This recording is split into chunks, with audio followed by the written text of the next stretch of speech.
Hello friends, मैं आपकी दोस्त सुधा सिंह विकलांग साथी ट्रस्ट के दिव्यांगम चैनल से आप सबका स्वागत करती हूं और आशा करती हूं आप लोग स्वस्थ होंगे।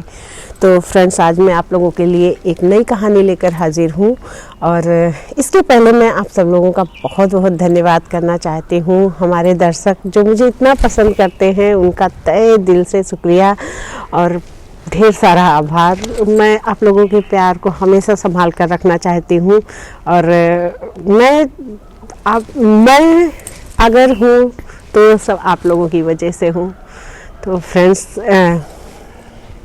मैं ज़्यादा टाइम नहीं लेती हूँ, आप लोगों को कहानी सुनाती हूँ। फ्रेंड्स, आजकल हमारी युवा पीढ़ी बहुत सी गलतियाँ करती है और गलतियाँ करती है, उसका कोई हल होता है, पर जब प्यार में आकर वो लोग ढेर सारी गलतियाँ करते हैं तो फिर उस गलती का कोई सलूशन नहीं निकलता है। और जब हमारी युवा पीढ़ी प्यार में आकर जब वो प्यार में पड़ती है तो अपने आँखों पर पट्टी बांध लेती है। उसे ये नहीं दिखाई देता कि सामने वाला उसके जज्बातों के साथ खेल रहा है या उसके सामने वाला उसके साथ कोई धोखा तो नहीं कर रहा है। और कभी कभी जब माँ बाप को इस बात का पता चलता है तो वो अपने बच्चों को जब समझाने की कोशिश करते हैं और बच्चे अक्सर ऐसी परिस्थिति में कुछ गलत कदम उठा लेते हैं। तो मेरी ये कहानी आज कुछ इन्हीं बिंदुओं को दर्शाती हुई है। और जब बच्चे हमारे कुछ गलत कदम उठा लेते हैं तो उनके साथ साथ उनके माँ बाप को भी प्रॉब्लम्स होती हैं। और मैं ये नहीं कहती कि आप प्यार ना करो, पर प्यार करो, किसी गलत इंसान से मत करो। आप इतना ध्यान रखो कि वो इंसान आपका मिसयूज़ तो नहीं कर रहा है, वो आपके लिए कुछ उसके दिमाग में कुछ गलत तो नहीं चल रहा है।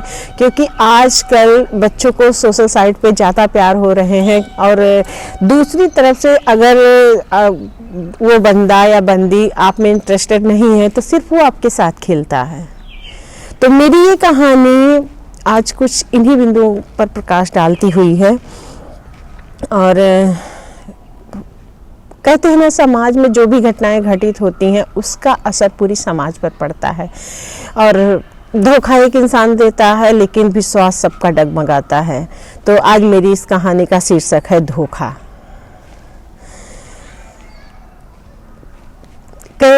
कहते हैं कि मुझे खामोश देखकर इतना क्यों हो हैरान दोस्तों, कि मुझे खामोश देखकर इतना क्यों हैरान होते हो दोस्तों। कुछ नहीं हुआ है, बस भरोसा करके धोखा खाया है मैंने। तो फ्रेंड्स, मेरी ये कहानी धोखा। हिना दिल्ली जाने वाली ट्रेन का वेट कर रही थी। गाड़ी 2 घंटे लेट थी और वो हड़बड़ाई हुई सी इधर उधर देख रही थी। ऐसा लग रहा था जैसे कोई उसका पीछा कर रहा हो। वो बहुत सहमी हुई थी और वो इधर बैठती उधर बैठती, कभी नज़र इधर देखती कभी उधर देखती और कभी कभी वो अपने फ़ोन को लेकर कोई नंबर डायल कर रही थी।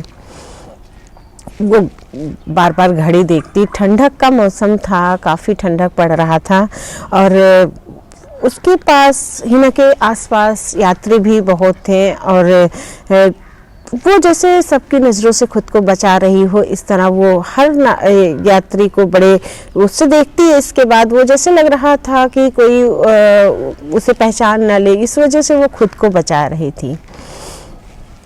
और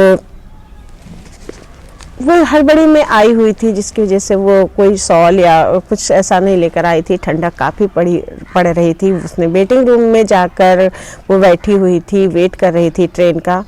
तभी एक यात्री उसके पास आता है और वो जिस बेंच पर बैठी होती है उसके साइड वाले बेंच पर बैठ जाता है।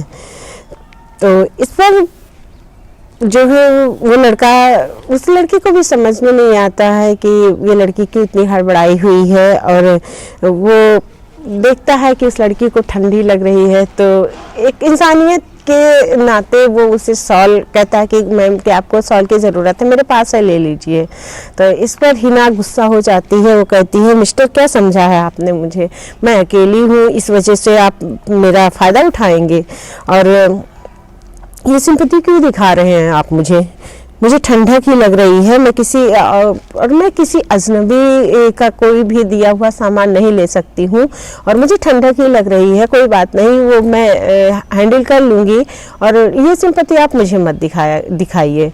तो वो व्यक्ति कहता है कि देखिए, मैं आपको सिंपैथी नहीं दिखा रहा हूँ और मैं इसलिए ये सॉल दे रहा था क्योंकि आपको ठंडक लग रही है।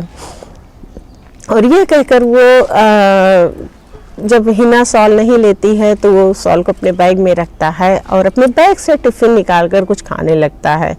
हिना को प्यास भी लगी रहती है, भूख भी लगी रहती है, वो उसे खाते हुए देखती है तो वो कुछ के बोल नहीं पाती है और उसे खाते हुए देखकर उसकी भूख और बढ़ जाती है। तो पर उसके पास कोई ऑप्शन नहीं था, वो कैसे जो है उस लड़के से कुछ कहती और उसे प्यास भी लगी हुई थी तो वो बहुत कोशिश कर रही थी कि हाँ कहीं से बोतल ले ले या कुछ है, तो वो उठ के वहाँ से जाना भी वेटिंग रूम से नहीं चाह रही थी। तो थोड़ी देर जब वो लड़का अपना नाश्ता कर लेता है और पानी पी लेता है तो हिना थोड़ा डरते हुए पूछती है कि क्या मुझे थोड़ा सा पानी मिलेगा। तो वो लड़का थोड़ा मुस्कुराकर बोलता हाँ हाँ लीजिए, लेकिन मैं तो अजनबी हूँ और आप अजनबी का दिया हुआ कुछ खाती पीती नहीं, कुछ लेती नहीं है। तो इस पर जो है हिना थोड़ा सा मुँह बनाती है तो अजनबी लड़का कहता है कि अच्छी बात है, आप किसी का दिया कुछ खाती नहीं है और आप ऐसे सफ़र पर हैं, किसी अजनबी का दिया कुछ लेना भी नहीं चाहिए और जो है कौन किसके साथ क्या धोखा कर दे कुछ पता नहीं, आज का ज़माना ही कुछ ऐसे ही हो रहा है। तो इस पर जो है हिना को तो प्यास लगी हुई होती है, वो पानी लेती है, पानी पीती है और उसे थैंक्स बोलती है। उसे पता होता है कि वो लड़का उसे सुना रहा है क्योंकि उसने सॉल लेने से मना किया था, इस वजह से वो लड़का उसे सुना रहा है। पर वो क्या करती, उसे जो है बहुत तेज़ प्यास लगी हुई थी, आखिर वो बोतल उसे वापस करती है और तभी वो अजनबी लड़का पूछता आपको कहाँ जाना है। तो हिना एक अनमना सा जवाब देती है कि मुझे दिल्ली जाना है। तो इस पर वो लड़का कहता है किसी रिलेटिव के यहाँ जा रही हैं या कोई रहता है आपके यहाँ, क्या पढ़ाई के लिए जा रही हैं। तो इस पर हिना एक छोटू जवाब देती है कि नहीं, मैं किसी से मिलने जा रही हूँ और बस इसके अलावा कुछ नहीं है, एक दोस्त है उससे मैं मिलने जा रही हूँ। और इस थोड़ी सी बातचीत जब दोनों में होती है तो थोड़ा सा हिना भी उस इंसान से बातें करने लगती है और कहती है आप कहाँ जा रहे हैं। तो इस पर वो लड़का कहता मैं भी दिल्ली जा रहा हूँ, मेरी जॉब लगी हुई है और मैं अभी वहाँ पे ज्वाइन करने जा रहा हूँ। तो इस पर फिर थोड़ी देर चुप्पी हो जाती है, दोनों कुछ नहीं बोलते हैं। तो वो लड़का उस चुप्पी को तोड़ते हुए कहता है कि चलो अच्छा है, इस सफ़र में एक हम सफ़र मिल गया है और अच्छा है, सफ़र अच्छा कट जाएगा और थोड़ा सा जो है हम लोग बातचीत करते जाएंगे तो बोरिंग भी नहीं होगा और रास्ता भी आराम से कट जाएगा। तो जो है इस पर थोड़ा हिना गुस्सा करने लगती है, वो कहती है कि हाँ ठीक है, लेकिन सफ़र में हम सफ़र नहीं, हम लोग हैं, हम लोग जो है अजनबी हैं और दिल्ली तो बहुत बड़ा शहर है और वहाँ पर आपको लाखों दोस्त मिलेंगे और इस तरह आप सबसे थोड़ी ना दोस्ती करते हुए फिरेंगे। तो वो कहती है कि भले दिल्ली हम दोनों जा रहे हैं, लेकिन ये है कि आपकी मंजिल कहीं और होगी और मेरी मंजिल कहीं और है। तो इस पर वो लड़का कहता है कि अरे मेरा मतलब ये नहीं था कि हम दोनों जो है एक ही जगह जा रहे हैं, हम दोनों एक दूसरे को जानते हैं, एक ही स्टेट से हैं, तो अच्छा सफ़र रहेगा और बोलते बातें करते हुए सफ़र अच्छा कट जाएगा। तो इस पर वो कहती है कि मैं तो नहीं जानती आपको, बस 2-4 बातें हुई हैं और आप मुझे पहचानने वाले बन गए हैं, आपको क्या लगता है मैं आपकी मीठी मीठी बातों में आ जाऊंगी? ये आप गलत सोच रहे हो, मैं बेवकूफ़ नहीं हूँ, मैं ऐसे ही किसी अजनबी की बातों में नहीं आने वाली हूँ।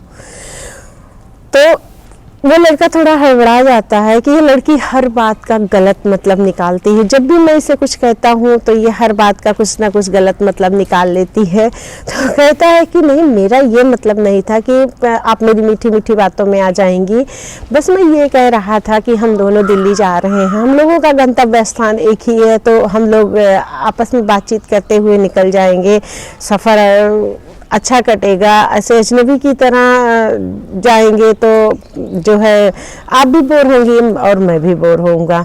मेरा टिकट तो वेटिंग लिस्ट में है, तो मुझे तो कहीं भी एडजस्ट होना पड़ेगा। आप कम से कम आप रहेंगे साथ में तो वक्त अच्छा कट जाएगा।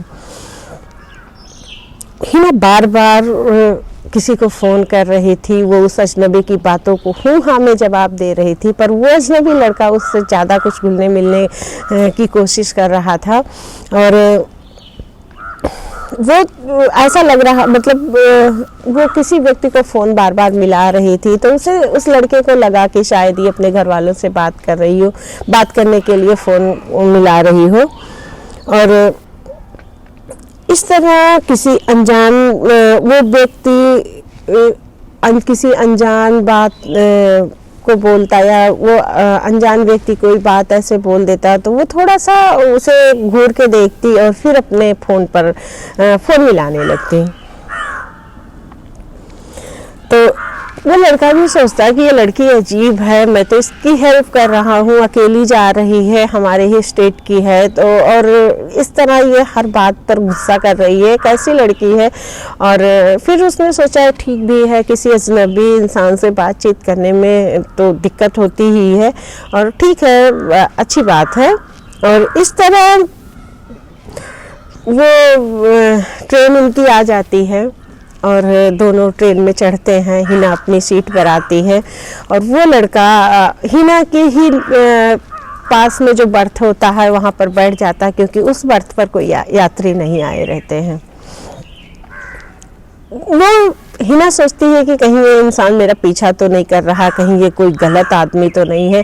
उसके मन में भी कई सवाल चल रहे थे कि ये इतना मुझसे घुलने मिलने की कोशिश कर रहा है, कहीं ये कोई गलत इंसान तो नहीं है, कहीं ये जिस बर्थ पर मैं आई हूँ वहीं पर ये भी आया है, वेटिंग है, तो कहीं भी किसी भी उसमें रुक जाता। कोई ज़रूरी नहीं था कि जहाँ पर मैं हूँ वहीं पर रहे। उसके मन में भी कई सवाल चल रहे थे। वो उसे शक की निगाह से देख रही थी और दोनों लोग अपने अपने ही बातों में, अपने अपने टेंशन में मगन थे कि तभी उस टाइम कुछ 4-5 लोग आते हैं जो ड्रिंक किए रहते हैं।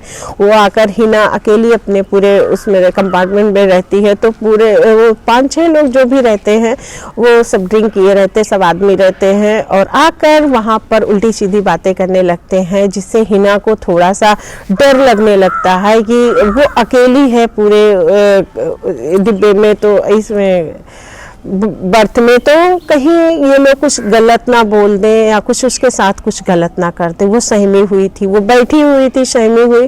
वो लड़के अक्सर कुछ ना कुछ उल्टा बोल रहे थे, कहीं कुछ ना कुछ छींटाकशी उसके ऊपर कर रहे थे। ये देखकर उस अजनबी को लगा कि जो है हिना थोड़ा सा असहज महसूस कर रही है, तो वो हिना के पास आता है। वो कहता है कि अरे तुम अभी बैठी हो, मैं तुमसे कह रहा था कि तुम जाकर ऊपर लेट जाओ, मैं सामान की देखभाल कर लूँगा। और तुम तो जानती हो, तुम पत्नियाँ होती ही ऐसी ही हो कि जो है जब तक पति ना आ जाए तब तक ना लेट बैठ जाए तब तक तुम लोग बैठी रहती हो, तुम फालतू में यहाँ बैठी हुई हो, जाकर ऊपर बर्थ पर लेट जाओ।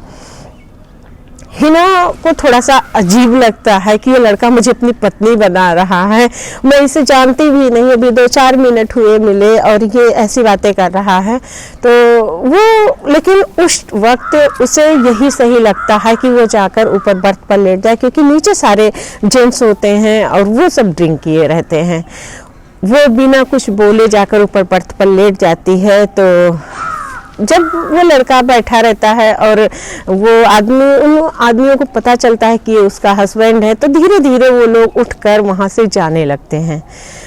और इस तरह जो है वो लोग एक एक करके उस बर्थ से निकल जाते हैं वहाँ से। और हिना उसको थोड़ा सा अच्छा भी लगता है कि उस लड़के ने अजनबी होते हुए भी उसकी मदद की, वरना पूरी रात वो उन लड़कों को कैसे अकेले झेलती। वो थोड़ी डरी हुई भी थी, थोड़ी उसे टेंशन भी था, वो बार बार अपना फ़ोन मिला रही थी और वक्त देखे जा रही थी। तो इस पर वो लड़का जो है, जब वो लोग चले जाते हैं तब हिना अपने बर्थ से नीचे उतर कर आती है और कहती है कि थैंक यू, आपने इन लोगों से मेरी जान बचाई। ये लोग बहुत उल्टा सीधा बोल रहे थे, मैं बहुत डर गई थी। तो इस पर वो लड़का मुस्कुराने लगता है और इस हिना उससे पूछती है कि आपका नाम क्या है। तो इस पर वो लड़का कहता है कि जो है मेरा नाम शिवम है और मैं जो है दिल्ली में जॉब के लिए जा रहा हूँ। मेरी पहली पोस्टिंग दिल्ली में हुई है। मेरा टिकट कंफर्म नहीं था, उस वजह से मुझे रात भर वेटिंग में रहना ही था। तो मैंने सोचा मैं आप ही के साथ सफ़र कर लेता हूँ, आप भी अकेली थी और मुझे लगा कि कोई दिक्कत ना हो, आप हमारे ही स्टेट की लड़की हैं, कोई दिक्कत ना हो। इस वजह से मैंने सोचा कि मैं आपके साथ ही सफ़र करता हूँ और क्योंकि आप हमारे देश की बेटी हैं, हमारे देश की इज्जत है और मैं इस तरह, आप अकेली जा रही थी दिल्ली, तो मैं इस तरह आपको अकेले नहीं छोड़ना चाहता था। और अगर आपको मेरी कोई बातें बुरी लगी हो या आपको ऐसा लगा हो कि मैंने आपके साथ कुछ गलत कहा हो तो उसके लिए आप मुझे माफ़ कर दीजिए।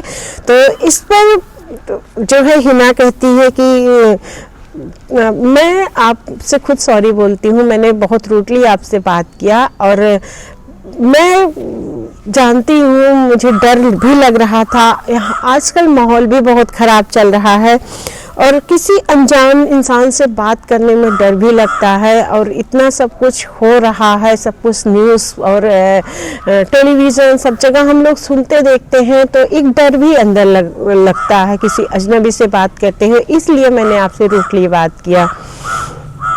तो इस पर जो है वो लड़का शिवम कहता है कि आपने अच्छा किया। हर लड़की को अपनी रक्षा खुद करनी चाहिए और हर लड़की को सतर्क रहना चाहिए। आप सफ़र में हो फिर भी आप को सतर्क रहना चाहिए। किसी भी अजनबी से बातचीत करना अच्छी बात नहीं है। तो मुझे अच्छा लगा कि आपने मुझसे, इसीलिए मतलब मुझे बुरा नहीं फील हुआ जब आपने मुझसे रूडली बात किया।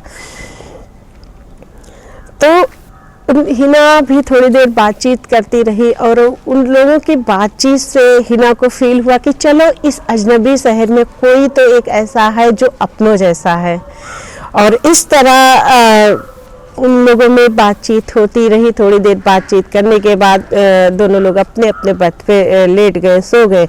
और जब उनकी आंखें खुली और तब वो दिल्ली पहुंचने वाले थे, उन्होंने फिर आप बातचीत करना शुरू किया। वो तो इस पर जो है हिना ने बताया कि वो अपने एक फ्रेंड से मिलने जा रही है और वो उस इंसान से पहली बार मिलने जा रही है। तो इस पर शिवम कहता है आपकी फ्रेंड क्या करती हैं। तो हिना कहती है मैं जिससे मिलने जा रही हूँ वो मेरी फ्रेंड नहीं है, कोई लड़की नहीं है, वो मेरा लव है, मेरा प्यार है। मैं उससे फेसबुक पर मिली थी और धीरे धीरे हम लोगों में बातचीत होने लगी और जिसकी वजह से हम दोनों एक दूसरे को पसंद करने लगे और अब हम शादी करने वाले हैं। तो मैं उससे पहली बार मिलने जा रही हूँ। शिवम सोचता है कि शिवम कुछ नहीं बोलता। वो कहता है कि अच्छा ये मसला लव का है और वो सोचता है कि ये कैसी लड़की है, फेसबुक पर कोई लड़का मिला, उससे प्यार हुआ और ये अकेले उससे मिलने जा रही है। लेकिन वो सोचता है कि उसे क्या करना है। तो इस पर हिना फिर उसे चुप देखकर कहती है कि हाँ हम दोनों एक दूसरे से बहुत प्यार करते हैं और जल्दी शादी करने वाले हैं। तो इस पर शिवम कहता मैं आपसे, अगर आप बुरा ना माने तो मैं आपसे एक बात पूछूं, आप उस लड़के को जानती हैं, उस लड़के के बारे में, उसकी फैमिली के बारे में आप सब कुछ जानती हैं? क्या उस लड़के ने आपसे सब कुछ शेयर किया है, सब कुछ बताया है? तो इस पर हिना कहती नहीं मैं उससे ज़्यादा नहीं जानती हूँ, बस थोड़ा बहुत जानती हूँ, जितना उसने मुझे बताया है अपने बारे में, सब कुछ तो नहीं जानती। उसकी फैमिली कहाँ रहती है सब मुझे नहीं पता है। हाँ वो जॉब करता है, ये ऑफिस है उसका और यहाँ पर वो रहता है, इसे सब चीज़ें उसने मुझे बताई हुई है। और ये भी ना प्यार कहाँ कुछ देख के होता है, प्यार बस हो जाता है जहाँ पर भावनाएं मिल जाती हैं, जहाँ पर एक दूसरे के विचार मिल जाते हैं, वहाँ पर प्यार हो जाता है। फिर हम लोगों ने जब एक दूसरे से चैट किया, एक दूसरे से बातें हुई, फिर हम लोगों के मन में एक दूसरे के लिए जब प्यार जगा, तो धीरे धीरे हम लोगों ने वीडियो कॉल पे बात करना शुरू किया और इस तरह जो है फिर हमारी बात शादी तक पहुंच गई है। तो इस पर वो लड़का शिवम कहता है कि बिना आप उसकी फैमिली को जाने, बिना उसके बारे में सब कुछ पता किए आप ये शादी का डिसीजन कैसे ले सकती हैं। और तो इस पर हिना कहती है इसी सब के लिए तो मैं दिल्ली जा रही हूँ उससे मिलने, और मैं दिल्ली में जाकर उससे मिलकर उससे बातें करके इसके बाद मैं घर पर मम्मी पापा को सारी बात बताऊंगी। तो इस पर शिवम कहता है कि आपके मम्मी पापा को ऐतराज़ नहीं, उन्हें बुरा नहीं लगा कि आप इस तरह अकेली किसी लड़के से मिलने आई हैं, वो लड़का कैसा है, क्या करता है, और आप यूं ही अकेले आने दिया। तो इस पर हिना कुछ नहीं बोलती है। तो ये सारी बातें दोनों में चल रही थी और शिवम सोच रहा था कि ये लड़की कैसी है, इसके माँ बाप ने इसे कितना छूट दे रखा। आजकल ज़माना कितना ख़राब चल रहा है, फेसबुक और व्हाट्सएप जैसे सोशल मीडिया पर प्यार होने के बाद लड़कियों के साथ कितना कुछ गलत होता है। फिर भी इस लड़की को अपने बारे में कोई चिंता नहीं, ये लड़की क्या करने जा रही है। अकेली एक लड़की किसी अनजान शहर में जा रही है किसी और लड़के से मिलने, जिस लड़के से इसको फेसबुक पर प्यार हुआ है। ना ये उस लड़के के बारे में जानती है, ना उसके परिवार के बारे में जानती है, बस ये मिलने जा रही है क्योंकि इसे प्यार हो गया है। ये कैसी लड़की है, इसको थोड़ा भी डर नहीं लग रहा है। वो अपने इसी उधेड़ में रहता है कि तभी दिल्ली स्टेशन आ जाता है और दोनों उतरते हैं। और दिल्ली स्टेशन पर उतरने के बाद फिर दोनों में क्या बातचीत होती है, आगे हिना क्या अपने प्यार से मिलती है, और क्या आपको क्या लगता है कि फेसबुक का प्यार सच में कहीं सक्सेस है। फ्रेंड्स, मेरी ये कहानी आगे मैं भाग 2 आप लोगों को फिर सुनाऊंगी कि हिना और उस लड़के में ऐसा क्या होता है जिसकी वजह से और शिवम क्या फिर दोबारा मिलता है। ये सारी बातें मैं आपको भाग 2 में सुनाऊंगी। और क्या आपको लगता है कि फेसबुक पर जो प्यार होता है वो सक्सेस होता है। कहीं कहीं कोई एक केस, मतलब 100 में अगर कहा जाए तो कोई एक केस सक्सेस होता है, वरना 100% फेसबुक का प्यार सिर्फ फेसबुक पर होता है। और फेसबुक, ट्विटर और ये इंस्टाग्राम, यहाँ के प्यार सिर्फ दिखावे वाले प्यार होते हैं जिसे हमारे यहाँ की लड़की या लड़के दोनों नहीं समझ पाते हैं। तो फ्रेंड्स, मेरी ये कहानी धोखा यहीं पर भागे यहीं पर ख़त्म होती है। और मैं आप लोगों से एक बात कहना चाहती हूँ कि आप लोग अगर ऐसे किसी भी सोशल मीडिया पर प्यार करते हैं, या यहाँ पर तो जानते हैं कि प्यार लोगों को पता होता है कि इनके प्यार के बारे में दुनिया को खबर नहीं होगी, तो शायद इस वजह से फेसबुक, ट्विटर और इंस्टाग्राम पे प्यार लोग करते हैं, जो कि गलत है। और कभी कभी इसके चक्कर में हमारे यहाँ की लड़कियाँ किसी गलत चीज़ में फंस जाती हैं और जिसका फ़ायदा ऐसे लोग उठाते हैं। तो मैं आप लोगों से रिक्वेस्ट करूँगी कि प्लीज़ आप लोग को प्यार करना है तो आप कहीं भी कीजिए, पर सोशल मीडिया पर मत कीजिए। सोशल मीडिया पर प्यार नहीं होता है। और मैं पंजाब से सुहासिनी जी को धन्यवाद कहूँगी क्योंकि वो मेरी कहानियाँ इतना सुनती हैं, इतने प्यार से सुनती हैं। आपको तहे दिल से शुक्रिया। आप अपना प्यार हमारी कहानियों पर और मुझ पर हमेशा बनाए रखिएगा। और अहमदाबाद से प्यारे लाल जी, आप दोनों को बहुत बहुत शुक्रिया। आप लोग एक दिन मेरा एपिसोड नहीं आया, आप लोगों ने इतना प्यारा भरा ईमेल भेजा, थैंक यू। उसके लिए मैं बहुत आभारी रहूँगी आप सबका। और जितने भी लोगों ने मुझे एक दिन मिस किया उन सबको बहुत बहुत आभार, ढेर सारा आभार। आप लोग अपना प्यार ही बनाए रखिएगा क्योंकि आप लोगों की वजह से ही मैं हूँ। और मैं आप लोगों को फिर धोखा भागदौड़ लेकर फिर हाजिर होंगी मंगलवार को। तब तक के लिए नमस्कार।